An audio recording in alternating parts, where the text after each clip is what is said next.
and welcome to another video interview with Rockwall's Gym MD and Danielle Carr. I am Dr. Eva Mackey-Mayra, and I'll give you a little bit of information about me. I'm a family medicine doctor, and I have a unique clinic in Rockwall. It's direct primary care, so I'm a primary care physician, a family medicine doctor, and I have a clinic. I'm all about getting you better quality care, concierge quality care, and with complete price transparency. There's no surprise fees. It's you pay a membership fee every month, and that includes the vast majority of what you need done. So price transparency and better quality. And joining me today is I'm very happy to have again Danielle Carr. Danielle is a registered dietitian, and she has been she's an expert. She's been working in the wellness industry for 20 years. She's been a registered dietitian for 14 years, and she is an expert on healthy eating. She also has a YouTube channel called The Fit Girl and Fat Boy, which I highly recommend that you check out. She will show you how to cook some good, healthy recipes. And I do recommend you check it out because not only is she very informative, but she's also entertaining. So definitely check out her YouTube channel. So today we are going to talk about what we can do with our diet to reduce blood pressure, because so many people suffer from high blood pressure. And I'm going to start by giving you a little background information on what high blood pressure is and why it's important to keep it down. So blood pressure is actually the pressure that the blood exerts on arterial walls in your body. And high blood pressure is harmful to your organs. And let me explain how that works. So think of the arteries delivering blood to your organs like a gardener watering flowers in the garden. If the gardener uses a watering can, the flowers do well because they get the water they need without being injured. However, if the gardener were to spray a pressure hose on his flowers, he would destroy the flowers in the process of watering them. Well, when your blood pressure is high, it's like you are spraying your organs with a pressure hose. So imagine spraying your heart, your kidneys, your brain with a pressure hose. It causes a lot of damage. And after years of high blood pressure, you can develop congestive heart failure, kidney failure, a stroke, damage to your eyes. You can lose your vision. So it causes a lot of problems. We definitely need to get this under control. So what causes high blood pressure? Well, usually we can't really identify one particular thing that causes high blood pressure. There's usually quite a few things that factor in. It's hereditary to some extent. Age has a lot to do with it. Most of us have low blood pressure when we're young, and then as we get older, it gradually creeps up. Smoking and drinking alcohol definitely affects your blood pressure. If you take a lot of over-the-counter decongestant medicines, or if you take stimulant medications, that can increase your blood pressure. Having a sedentary lifestyle and not getting any exercise will really adversely affect your blood pressure. And diet, so obesity is also obviously a big deal. And then diet is huge. And that's what Danielle is going to talk with us about, because there is actually a lot you can do with your diet to get your blood pressure under control. So, and I can prescribe medicines for blood pressure. I do it all the time. A lot of people need the medicines. But nothing makes me happier than when my patients can get their blood pressure under control with diet and exercise. I love being able to take people off of their blood pressure medicine. Sometimes that does happen, but it takes a lot of work from the patient. And sometimes people are just confused about what to do. So Danny is here, and she's going to talk to us about this. So I just want to start by asking you, Danny, what is it that you see the most? What is the most important thing when it comes to nutrition and high blood pressure? Yeah, so food and nutrients are so important when it comes to high blood pressure. But what's really big with high blood pressure and trying to lower it is watching your sodium. That is the most researched subject with nutrition and high blood pressure or hypertension. It's the most impactful, we could say. So I appreciate you having me on and connecting with you. And I love, just to reiterate, it's just amazing. You as a doctor, you truly have such a passionate heart to get people off medication or not get them on it. So I love that. So thank you for having me.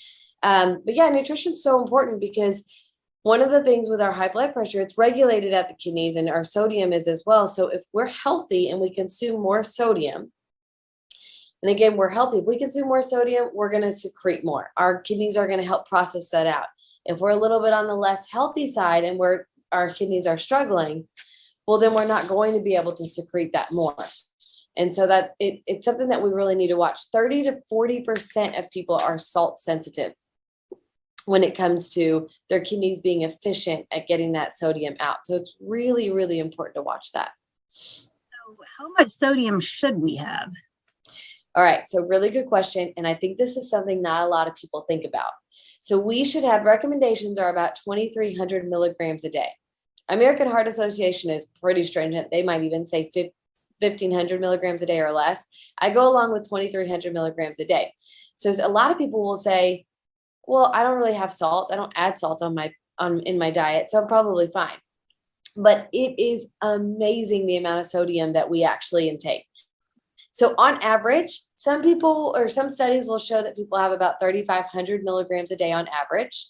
But I will tell you, if you're going out to eat, which a lot of people do every single day, maybe every single day for lunch, maybe it's lunch and dinner, many Americans especially will have about 6,000 to 7,000 milligrams a day. So we're getting up there to like even almost 4 times as much that's needed. And over 75% comes from eating packaged foods and restaurant foods. That's amazing. Yeah. So how do we know how much sodium we're getting? So one of the best ways is make sure you're reading food labels, because you will be so surprised at how much extra sodium is added in foods. Because there will be foods that will say on the label, no sodium added. But that doesn't mean that it's already a high sodium food. So really look at the nutrition label. If on the label it says, you know how on the daily value it says 20% or 30%, there's percentages on the very right-hand side. Watch that, because if it's at 20% or more, it's a high sodium food. You could also look at it as if it's 400 milligrams or more, it's a high sodium food. And there will be nutrition foods that say no salt added, sodium free, unsalted, low sodium. Those things are great to look for, because low sodium means that it has 140 milligrams or less. And remember, I said a high sodium food is 400 milligrams or more. So if you're getting a low sodium food, 140 milligrams or less, that's great. Watch for on the labels that might say reduced sodium, because reduced sodium. So if you got a pen and paper and you're listening to this, write this down, because reduced sodium means 25% less than what the main food has. So think about this. It's, for example, a chicken noodle soup can say reduced sodium. And so you think, oh, that's good. Reduced sodium, it's 25% less. But 1 cup of that chicken noodle soup has, let's say, 500 milligrams of sodium. Well, the main chicken noodle soup, not the one for sodium, the main chicken noodle soup has about 800 milligrams. So you think, okay, well, I'm going to get the reduced sodium kind. Good, that's great, but still watch it, because that still has 500 milligrams just for that 1 cup. So yeah, isn't that crazy? And it's great that we're watching those labels and we're getting low sodium, but still it might be a higher sodium food. So when you say how much sodium do we know that we're getting, nutrition labels is big. I have some tips on that also, like again, reading labels, watching the canned foods, looking at your seasonings. Seasonings are huge. With seasonings, you can get 700 milligrams in just a teaspoon, like that. So yeah, like salt, I've got sodium right behind me. Teaspoon of salt. If you have a teaspoon of salt, that's 2,300 milligrams for 1 teaspoon. That is your whole serving you need for the day. Yeah. So if you have a fourth a teaspoon of this, that's like almost 600 milligrams right there. So really, really looking at food labels, nutrition labels, seasoning labels, that's going to go a long way. So when people are lowering their salt intake, Many say that the food doesn't taste good. It doesn't taste the same. So they have a hard time sticking to the diet. I mean, do you have any suggestions for that? Yes, yes, yes, yes. I'm so glad you brought that up also, because a lot of people they struggle in the beginning with lowering their sodium intake. And I get it, understandably. What I think is so helpful to know is that you literally can change your taste buds. So if you start just gradually cutting back, it's amazing. If you cut out sodium, let's say added sodium for 30 days, once you start to add something in, like a canned food that has sodium in it, or you add salt to it, you'll be like, oh my gosh, that is way too much salt. It takes a little bit time for your palate to adjust, but just start not adding table salt to foods. Again, doing the reduced sodium or salt-free seasoning, and you can really start to change that. But give it time. I think you'll see a difference within 2 weeks, but definitely after 30 days. All right. That's a great question. So what are some foods that are naturally high in sodium? So foods that are high in sodium, you've got things like, here, I'm going to go through a list, and I wrote this down because I didn't want to miss them because there's so many. And I can always expand on this later. Time purposes, I'll just give a few that are big. Condiments. So you can have condiments, 100 and let me see if I brought one. Yes. Ketchup. Okay. You got ketchup here. 1 tablespoon of ketchup has 150 milligrams of sodium. Soy sauce has 900 milligrams of sodium. That's just salt, basically. That's like what Asians use, in Asian cooking instead of salt. Yes. It's soy sauce. I love soy sauce. Yeah, it's good. 1 tablespoon has 900 milligrams of sodium. Think about how much you eat. I mean, if you dip that sushi in, boom, like that's a tablespoon right there. And I get so thirsty every time I eat sushi. I love sushi, but and I know it's the soy sauce. Yes, you're right on. And with condiments, we think we're eating maybe lower calorie or lower carb, or eating healthier, and we add the condiments on, which is great. But you don't realize that you're not only having a tablespoon of ketchup with the salty fries or the food that just increased your sodium. Yeah. Oh, so much. It's out of control. You could have about 600 milligrams of sodium in ketchup alone. I mentioned canned vegetables. That's a big thing, up to 300 milligrams just for a half a cup of serving. I mean, since college, I could just eat like a can of green beans, like nothing. So you're getting in 600 milligrams right there. Pickles are a big thing. Yep, about 800 milligrams in just a medium-sized pickle. So remember, our limit is 2,300 milligrams a day, and we're looking at less than 400 per meal. So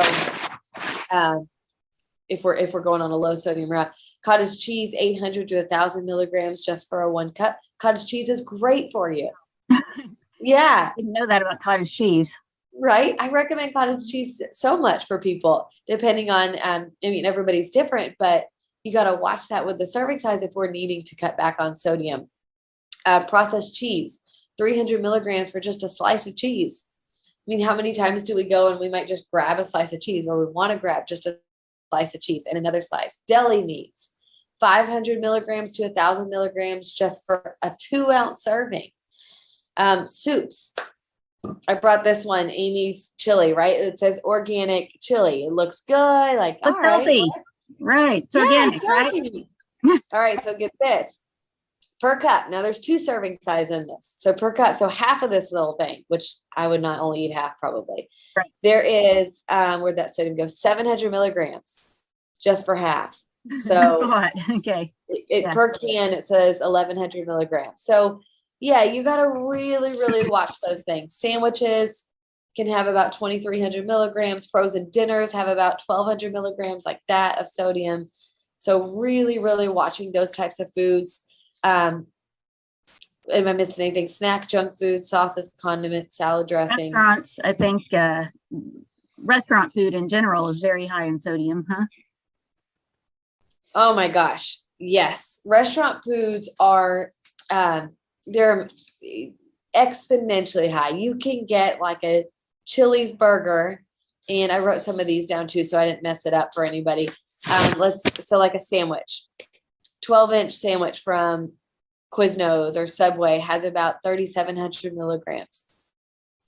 That's a lot. Remember, anybody watching, we want no more than 2,300 milligrams of sodium in a day. So in that sandwich, like that, Chili's quesadillas, 3,700 milligrams of sodium. A Bloody Mary. I was trying to find some fun ones, like a Bloody Mary for Macaroni Grill. And it could be from anywhere, but these are just some stats I wanted to look at. 4,000 milligrams of sodium. So it's really important to watch these things like boneless chicken wings. Great. That's a great low carb option if you're trying to watch that, or you're trying to watch your insulin spikes. Well, boneless buffalo wings have 4,000 milligrams just for like 6 buffalo wings. So really watching the appetizers. Yeah. So there's so much sodium in restaurant food, but we do eat out a lot. So do you have any recommendations for what to do when you're dining out?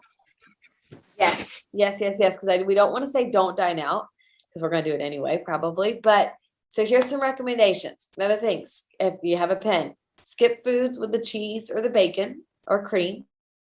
You could also just have them cut back on that. Sauces and gravies, loaded with sodium. So if you're not going to have them cut it out, which I really would recommend, you can have it on the side. Hamburger. So like getting a plain hamburger instead of the breaded chicken or breaded hamburger.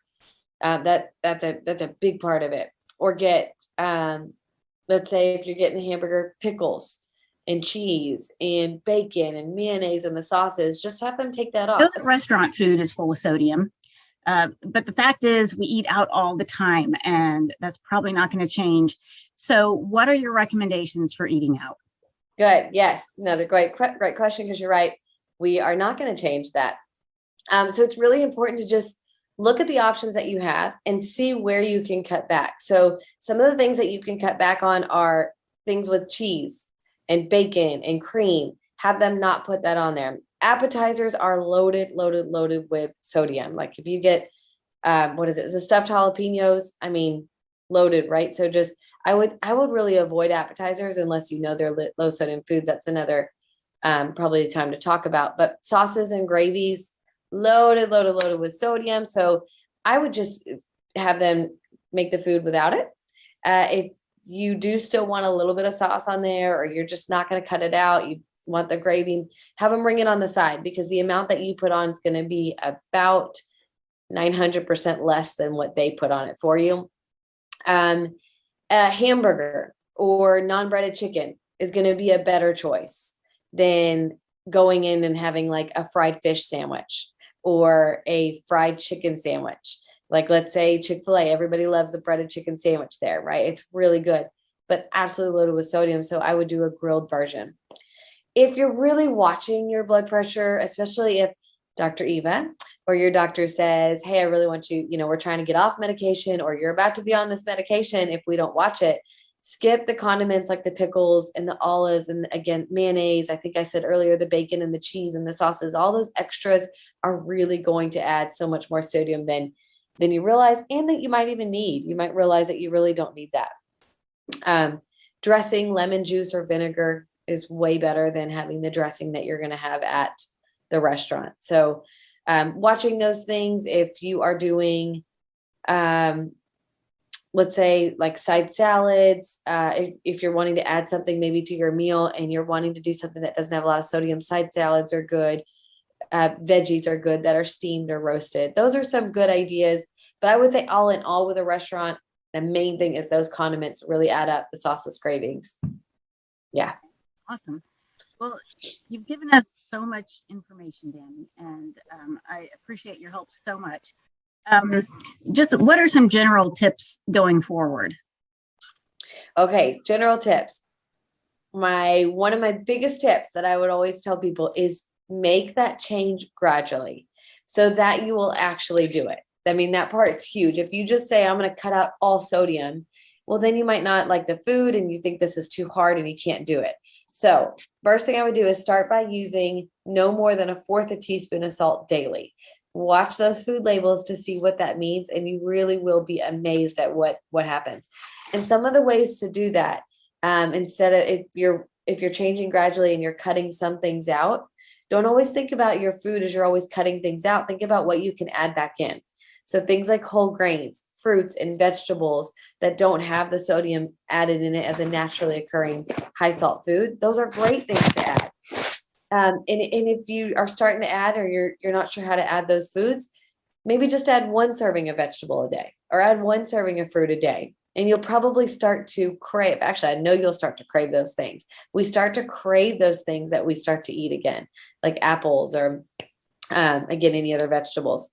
I would say I've got 2 more things to help. One is reward the success and forgive the slip ups. So when we start to make these changes, a lot of times clients will, understandably, if I talk to them weekly or biweekly, they will start to really, the first thing we'll do is we start to get down on ourselves for all our slip ups. Oh, I went out to eat and I had this and this, and I knew I shouldn't have done that. And then we go on and on and on, and we talk so much about that. But reward the successes and reward the things that you've done. I've bought vegetables. That's the first step. That's great. Or then I ate the vegetables, or I'm starting to do low sodium canned foods, or I really watched my salt intake, and instead of a 12-inch sub, I had a 6-inch sub. So really rewarding those things. And my last one, actually, I'm going to do 2 more really quick. Add physical activity. Do boost blood pressure lowering efforts. That is huge, huge, huge. Physical activity. Dr. Eva talks so much about that. I know she's got things on her Facebook page and other things that she gives clients about physical activity. I mean, we're thinking our heart, right? Our blood pressure, our heart is pumping, our heart's trying to pump harder and harder and harder, and everything works together. And if we can help our heart and that muscle get better at it, that's going to be huge. And by my last thing, when I said I needed to add 1 more, is getting support. If you need it, you're having trouble sticking to this, get support, talk to your doctor, talk to a dietitian or somebody out there that knows what to do. And if you're just really struggling, don't just think you can't do it, because there's so much support out there. And there's lots of great things on the internet. I used to say, don't go to Google, because we never knew it was out there. And there's still some crazy stuff out there, but start doing some research, because that helps you as well. Oh, and the DASH diet. Can you tell us about the DASH diet? Yes. So DASH diet is great. If you are someone that is really needing to cut back on sodium because of the blood pressure medications, look at the DASH diet. And you can just type that in, DAS, and it'll probably start coming up on Google, because it's so popular. Yeah. Just Google DASH diet and you'll get a lot of tips, recipes, and stuff like that. Absolutely. Yep. And there's so much we could talk about with that, but DASH diet is one of the greatest things you can do when watching blood pressure. Right. So if you're wondering, if you're Googling diet for high blood pressure and you don't know what to trust DASH diet. Yes. Go for that. Yes. Okay. Yeah, because you'll find some crazy stuff, some good stuff, some crazy stuff. Yeah. Okay. Well, thank you so much, Danny. This was so informative. You gave us so much great information, and I know that we all have a lot to work on now, but I'm excited because now we know that it's all about sodium, and we know how to work on reducing the sodium in our diet. And I'm hoping that after we start working on this, I'll be able to get a few people off of blood pressure medicine. Yes. But talk to me before you stop your blood pressure medicine, okay? Yes. Yeah, don't just stop it on your own, okay? Talk to me first. But I'm hoping that if people take some of these tips, I know if people take these tips, we'll get some people off blood pressure medicine. So this was awesome, Danny, and I look forward to having more talks with you like this in the future. So, all right, that's it. Until next time. Thank you for having me, Dr. Eva. Bye. You're welcome. It was my pleasure. Bye-bye.